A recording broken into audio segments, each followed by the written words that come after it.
guys, hello and welcome to the Pep Talk. This is where I get to sit down with some of my favorite females that have inspired strength in me. And today I get to sit down with one of my favorite girls. Her name is Charm.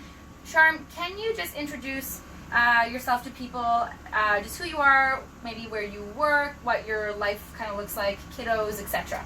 Okay, so I am a mother of 3 kids, ages 11, 12, almost 13, and 14. We forget. Yeah. It's hard. It's hard to remember. And when you have more than one. And where do you work at? So I work at a place called Healthy Start. It's a nonprofit organization, and I'm an outreach worker there. All right. The females, who has inspired them, who has been a role model for them? I would have to say coming in the number 1 spot is my grandmother McLeod. It's my mother's mother. She just, I could go back to the furthest, earliest memory that I have, and she's in it. And so many of the positive memories that I have from growing up involve her, whether it is just being up at their place up north. They lived in northern Manitoba, a very, very small town that used to be a reserve years and years and years ago. But she is just an incredibly strong woman, period. I don't really know how else to describe her. The trials and tribulations that she's been through in her lifetime are just absolutely astounding, and I think about the struggles that I go through, and everything in comparison to what she went through seems menial. So I draw a lot of inspiration from her, I think, and when I am in a tough spot, I sometimes think to myself, what would Nanny McLeod do in this situation? Maybe that's what we should all say. What would Nanny McLeod do? We're going to start a new hashtag here. So in your everyday work, you are helping mothers out, really and parents, like it could be mothers, fathers, giving them the tools to make the best start for their kids. Is there any little piece of advice you could give people, just like you've taken from this role, that you think that other people should be aware of? Or I think that, first of all, if you're an expectant family, get involved as much as you can. Talk to the first people that you're talking to probably is your doctor. And unfortunately, they're not always the best with helping you connect with your community. Go straight to your public health nurse. Those people will help you get in touch with people like me who I wish that I could have had that same connection with when I was pregnant with my 3 kids. I had no community, I had no, sense of support when it came to outside of anyone in my immediate family. So I felt very alone in all 3 of my pregnancy. I didn't have any friends that were pregnant. I didn't know anybody that was pregnant. And so when it comes to just reaching out to resources, don't hesitate. Your public health nurse is a wealth of knowledge and a super important part of your pregnancy and the first year of your baby's life. And I think that's crucial to advise, that we all assume that everyone has the resources and the support. And I almost daily think about, what if I didn't have my parents around? Or what if I didn't have Health Links that first year? Sorry, Health Links, because we called you on a daily, it was a ritual That's calling. What they're there for. But even some of the mom groups, I'm not a big mom group kind of person. But I know they've saved many of my friends. I did learn some cooking tips. So just don't be embarrassed to put yourself out there, because a lot of people are there for you and you just don't know it. So thank you for that. And I'm just going to add too that it doesn't matter what income level you're at, you have every right to every resource available. Yeah. So when I was pregnant with almost through all 3 of the pregnancies, I was in a financial situation where during one pregnancy, food was scarce and income was scarce, and I was in a very unsure situation. And when it comes to food security and feeling like you have enough to feed your pregnant body, when you have enough to feed your children, it can be very scary. So that's another thing that makes it super important to reach out for resources. Not just I need to learn about this, I need to learn about this, I need to it can give you some very fundamental, basic needs met. Yeah, yeah. Or sorry, needs met. Yeah, absolutely.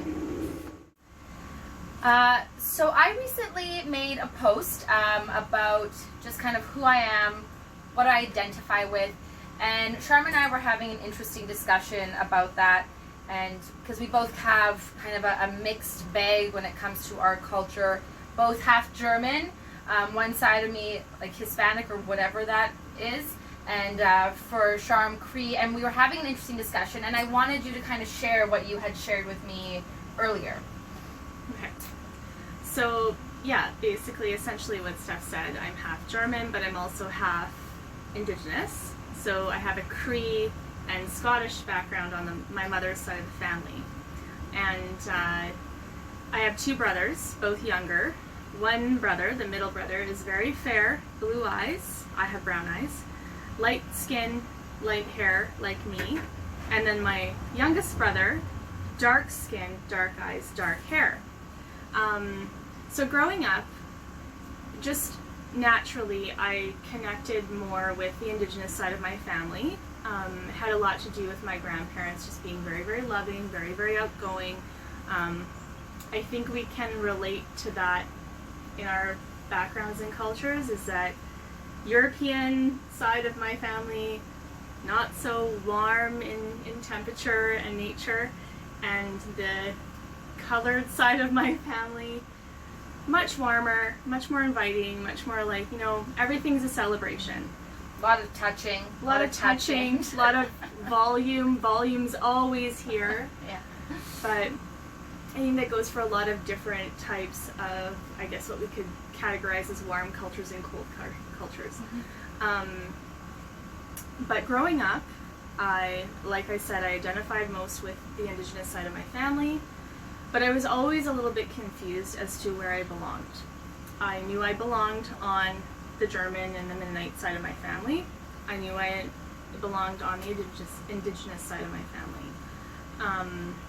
And I think it took until only in recent years to be okay with the mix of it and not just gravitate toward one side. And when I say being okay with the mix of it, I think it's a little bit at peace with maybe what I don't get out of one, I get in another. You know what I mean? And I'm maybe not explaining it super well, but this is but sort I think of that's like, actually the point, is I think it's a hard thing to explain. It's a really hard thing to explain. That how do you identify with both of your cultures properly, with honor, with like dignity? How do you feel like you fit in to both? Because if you fit in 100% on one side, what do you have left for the other? What if you have 5, 6, 7 that you're trying to represent? So I think that's fair to not exactly know how to explain that. Well, I think when it comes to someone saying, just like in your post, what are you? Like, well, what am I? It sounds like it sounds like you're explaining an object or a thing. Yeah. And it's so much more than that. And I think, as per our conversation earlier, like, there's hopefully going to be a day where that just doesn't matter. So, Charm, you do not shy away from the fact that you are divorced and a proud, strong woman of what you've overcome in your life. You have some amazing advice and just kind of little bits of your story to share about that. And I think that's so important for women to hear, and for men to hear, but I'm all about the females today, so I would say, would you mind sharing a little bit about that? No, absolutely.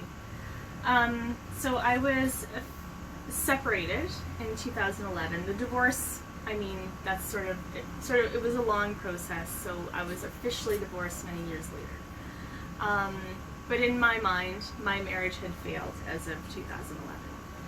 And when I say the word failed, I don't use it lightly, because that's exactly what I felt. I felt like I was a failure. I grew up in a very Christian home, strong religious background. We grew up in the church. My parents were role models in the community. They actually were involved in like marriage counseling and things like that with members of the church. It's a little bit of a backstory. My ex-husband and I actually met in the church, in a very like positive like setting and everything like that, we were very young, and I know that this is no excuse for, or I guess I shouldn't say the word excuse, because it wasn't an excuse. It was part of the reason why him and I did not continue in our marriage. We were both very young, met in the church, met in a very social environment and everything like that. Just simply were not the people that we thought we were. I was not who I thought I was when I got married. He was not who he thought he was when we got married. I think we got married very quickly. We met, were engaged within 6 months, and then married 6 months later. So very fast. So within a year of essentially getting to know each other, we were married. Wow. Which, I mean, in some cultures and places, those marriages last forever. Right. And it's just, that was our sort of, that's our backstory. That was sort of the foundation of where we started. We had children very quickly. I was pregnant within a month of our wedding. So we didn't get to spend a lot of time together. So for me, I look back on all of these things that maybe accumulated over the years until, after the birth of our third child, that sort of contributed to the reasons why I did not feel like we were a part of something together. And the more and more I grew as a mom, and keep in mind, I didn't have a career. We got married, I had to quit my job. I couldn't work. I was too sick and pregnant and whatever. I quit my job. I didn't have mat leave. I had nothing to go back to. So I had the 3 kids, and so no major education, under my feet. No major sense of who I am as a career, or where I want to go, what I want to do. Which, I mean, motherhood is amazing, and I don't discredit that at all. But I didn't know that that was what I was going to be when I got married. And I celebrate those kids. They are everything to me, and I would not change any of that for anything. But looking back, it's been years and years of shame and guilt. And that's been a huge part of my path over the last 10 odd years that has led me into different situations, led me into some very, very hard relationships, led me into abuse, led me into domestic violence, and all of this, trying to keep my head up, trying to push forward, but that's what it felt like in total. It just felt like I was trying to push forward. It didn't feel like I was trying to push toward anything. I didn't have goals outside of just trying to keep my kids happy, trying to keep myself alive, trying to keep money in my bank account and a roof over our head. So, all in all, it just led to a lot of years with that guilt just constantly over me and sort of steering a lot of decision making. And do you feel like that affected your ongoing dating life after that? Absolutely. Yeah. Absolutely. I didn't think that I deserved anything good. And if you were to look at my sort of dating portfolio over the last 10 years, that's exactly it. I had a lot of great men in my life, but I had a few very, very horrible experiences with men that were very, very broken. And I think when you feel guilty as a person for something that you've done, you try to make it better in someone else. And I think it makes it easier to get involved in something where you see, oh, I might not be able to make it better in my life. I might not be able to get rid of the guilt in myself, but I can fix this in them. Mm-hmm. And I think that kind of became a little bit of a theme in the relationships that I had. And I think that a lot of people can probably identify with that as well. I feel like we're using the term like identify a lot, but it's sometimes nice to know whether it's culture or situational or big life events that you can identify with someone on these different things.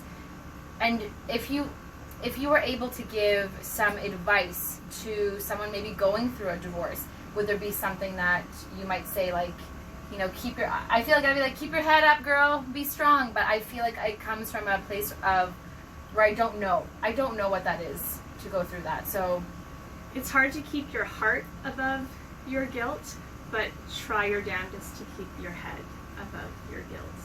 And I think it will help pull your heart out of it. And I think that's what I lacked, is I didn't have any sense of like direction. So I was constantly led by my guilt and my hurt and where that would take me, and it took me into those relationships. And I think if I could go back and talk to myself 10 years ago, then I'd probably just like, use your head. If we could all go back to ourselves 10 years ago, I'm so proud to know you, and I thank you so much for being here with me and chatting with me. And I really hope that this kind of connects with someone out there that can kind of identify with some of Charm's story that she told today. So thank you so much. Thank you for having me. And are there any long, like, last words for people? Oh my goodness, so many. No, I'm very honored to be a part of this today, and it's another one of those things where I didn't feel worthy to be in this spot. So getting to actually be launched into the interweb with Steph here has actually been a huge honor, and it's just another one of those things where I have to sort of shove that little voice down and say, yeah, you got it, girl. Mm-hmm. Absolutely. All right. Nah. I love you too. Hey guys, look at this girl.